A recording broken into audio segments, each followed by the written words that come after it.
journey, what I can say is that everything that has been said about her is true. And if I may, the very first time I met with her through one of my cousins, Anjuma. They told me that they had a classmate. She was very beautiful, and they felt, I probably would be the one to win her heart. So I took up the challenge. We communicated, we exchanged numbers. Eventually, we met. Now, the day I went to see her, she was upstairs looking at me, but she told the maid to tell me that she wasn't around. So basically, she was checking me out, whether she could, go. I left. I was a bit upset because I wasted my time. I, left work early. But I went home. She now called me and said she saw me. I said, how did you see me? She said she was upstairs. It's just that she just didn't want to come down. She just wanted to see me first. Because all the hype, everything, I don't know what my cousin told her. He said probably so many things. So we arranged to meet. Then she was preparing for her SSC. So she said she was reading at the National Library. I met up with her. I took lunch to her. We sat, we spoke for a bit, and then I dropped her off home. After that, we kept communicating. Now, at that point, I was 27, and I felt in my heart that I was ready to settle. And my prayer then was that God should give me someone that was just ready. It wasn't a question of, I wasn't interested in long-term relationship. I just needed someone that was ready and let's just do it. As time went by, I visited the house. Then she was staying in Yahya Ibrahim's house. Now, Yahya Ibrahim was still in the Air Force then. The first encounter I had with him, probably I might not have gone back. He walked into me, he walked in, saw me seated, he just passed me as if I wasn't there. I stood up to greet him, he just passed me. So I was like, this is, a red flag. She was worried. We sat, we finished, talking, and then I said, I'll take my leave. I walked out of the house. When we got downstairs, she said, will I come tomorrow? And I looked at her, I said, why not? She said, even with the way my brother treated me. I said, the worst he can do is to tell me to get out of his house, and I leave. That's all. He can't do anything beyond that. So she said, okay, see you tomorrow. The next day, I prepared my mind, anything that will happen. Like, I don't know whether they spoke that evening because she's a very outgoing type. She is not afraid of confronting anybody. She will tell you in her heart, and that is it, and it's past. I went back the next day. He walked in just like he did the previous day. This time, I stood up and greeted him, and he extended his hand. We shook hands, and I was welcome. That was it. So that was how I started. Now, what struck me about her was that she's beautiful, no doubt. But most importantly, she was that kind of person that I felt would make a difference in my life. She was a bridge. She was someone that never gives up. If she wants something, she goes through with it. Once she makes up her mind, she goes through with it. I'm a bit laid back. So I needed that push. I needed someone that would, give me that push. And she was the person. Now, in the course of, our conversations, I was praying. I didn't know she was also praying. Like Nemo said, she's very spiritual. She is very spiritual. And, just by the way, this death, she knew. She had an inkling that it was going to happen. because as soon as she was hospitalized the week before, we were discharged on Monday last, just the week that passed. We woke up every 12 midnight and prayed together. And after that, she continued praying till like 1:30. She usually doesn't sleep at night. She sleeps in the morning. So at least I have to go to the office, so I'll have to sleep. But she will stay up. Now, coming back to us getting together, I now said, look, she wanted a situation where Yaya should probably not be in the know of my movements. And I came out plainly. I said, look, I'm not hiding. If it's going to happen, it's going to happen. If I'm going to see you, I'll come to your house and I will not stay outside. I'll come inside like a normal person so that he knows me, he recognizes me. Any investigation he wants to do, let him do it. He's free to do it. I don't have anything to hide. So she said, okay, if I feel that way, fine. And that was how it went.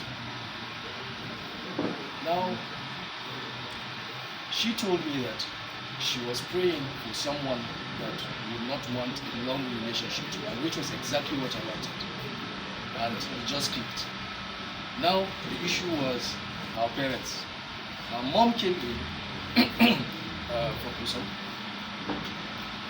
and I went to say hi. It was love at first sight.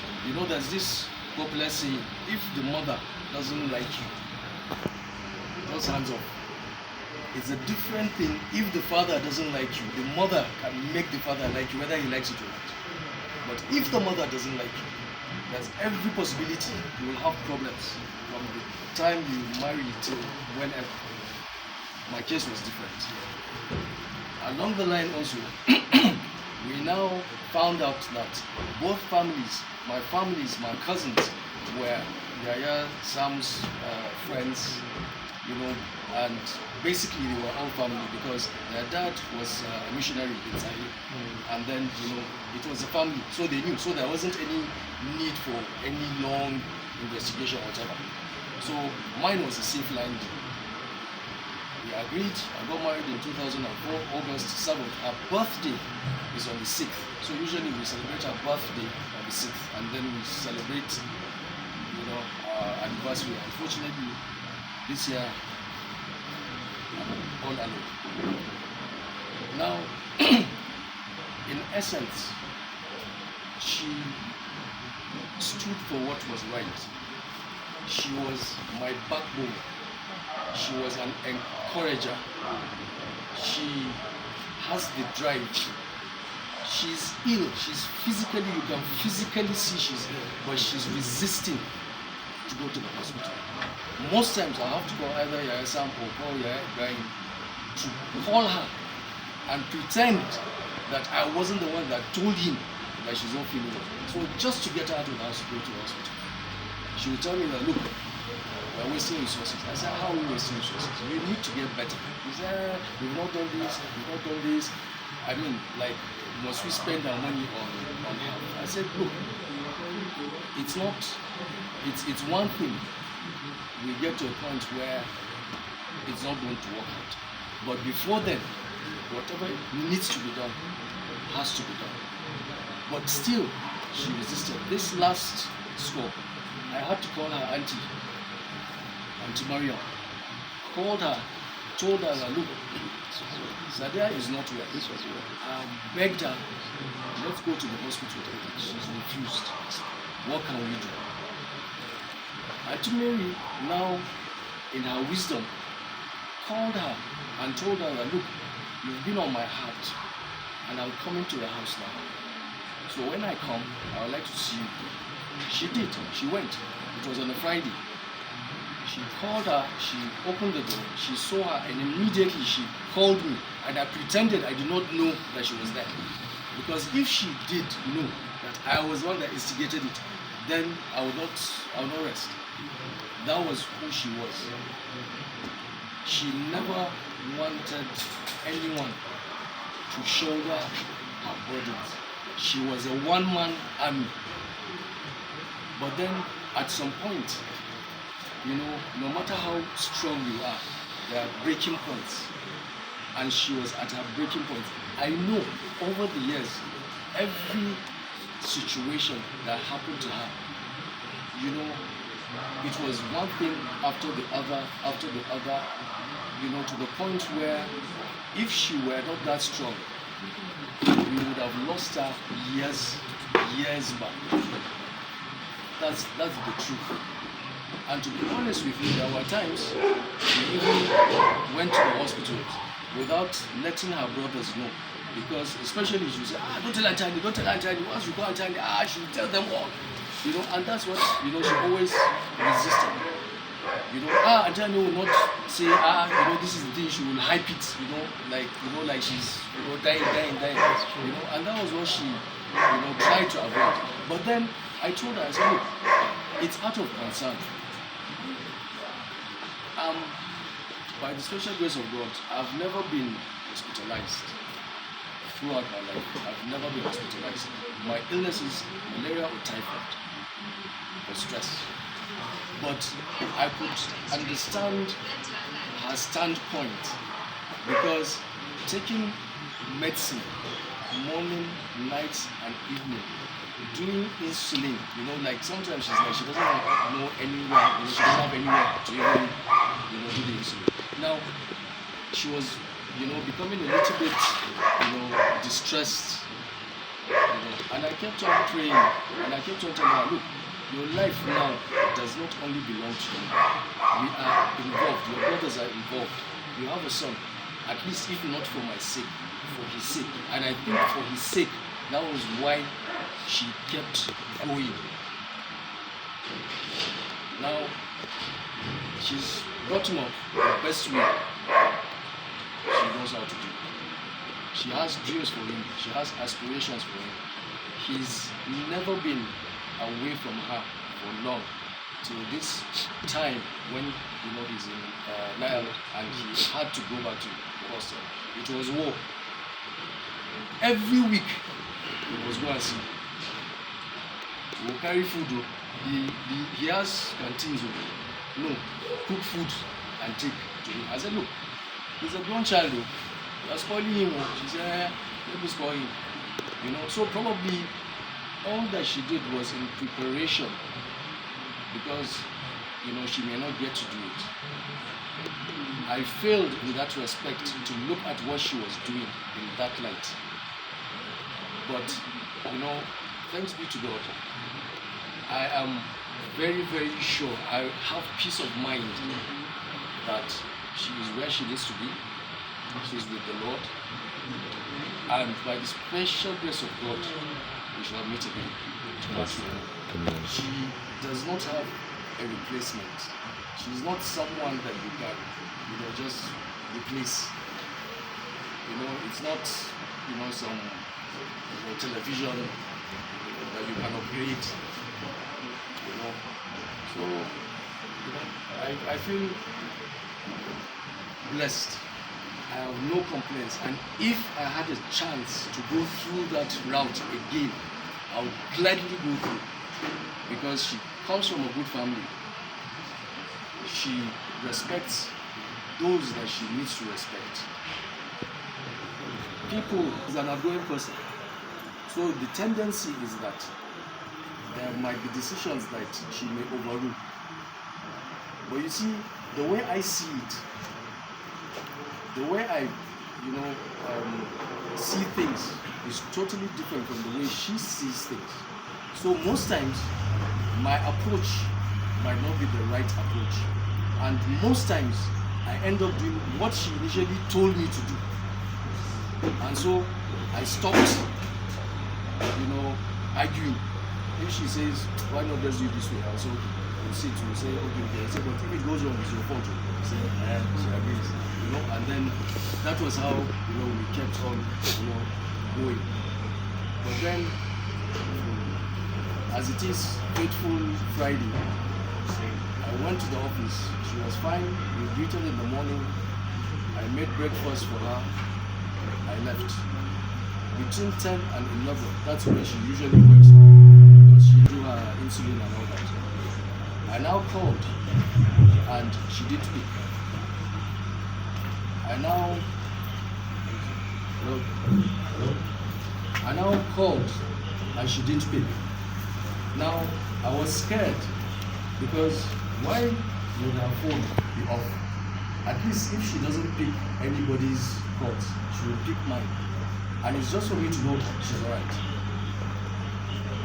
I kept calm. I didn't want to raise any alarm.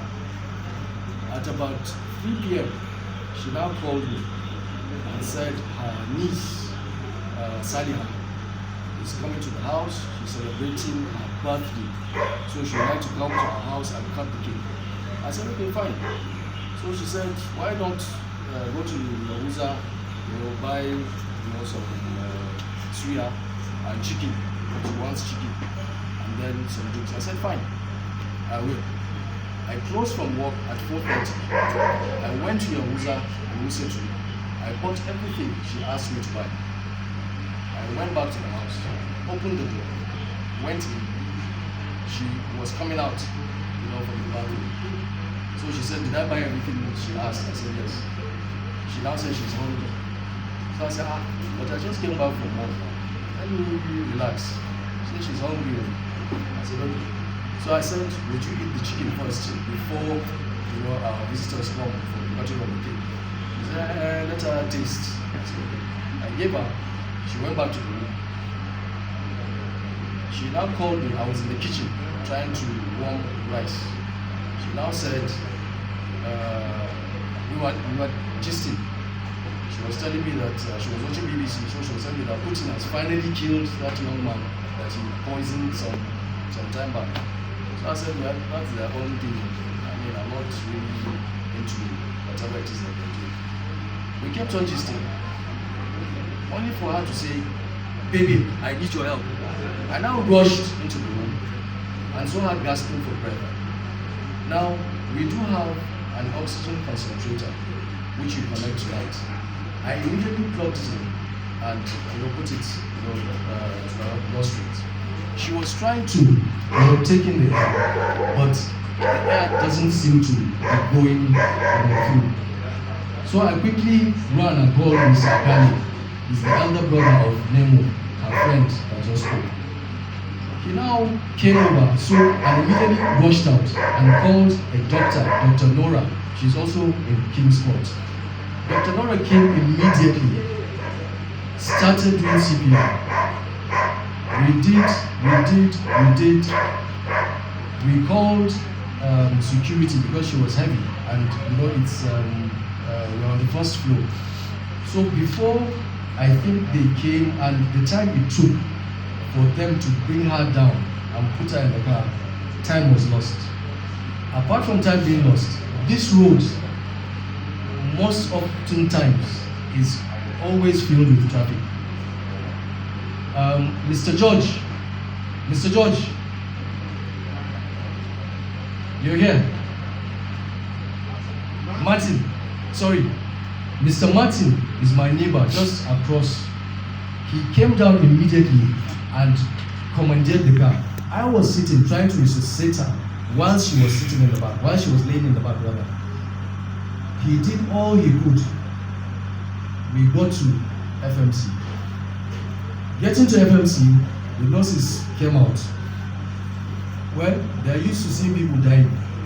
So they just strolled out, came round, they were saying, bring the stretcher. They just came, opened the door, they were checking her vitals.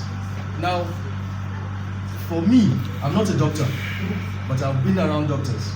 I've been around hospitals. If someone is brought in that condition, the first thing probably they should do is suction that person. Because there's every likelihood that, probably lungs are blocked or, you suction that person and then at the same time, whilst, doing CPR. That wasn't the case. They did what they needed to do. They brought her out, took her in. I was sitting I was overwhelmed. I was calling, anybody I could just call. Now, after a while, the MO, the medical officer, came out, wanted to talk to me. Mr. Akande, pulled him aside and said, why would you just come out and immediately just go to him? Talk to us. What's happening? So they spoke. But in my heart, I knew that something was wrong. I waited. The MO eventually walked towards me and said her pupils were not reacting to light and she didn't have a pulse. That meant she was normal.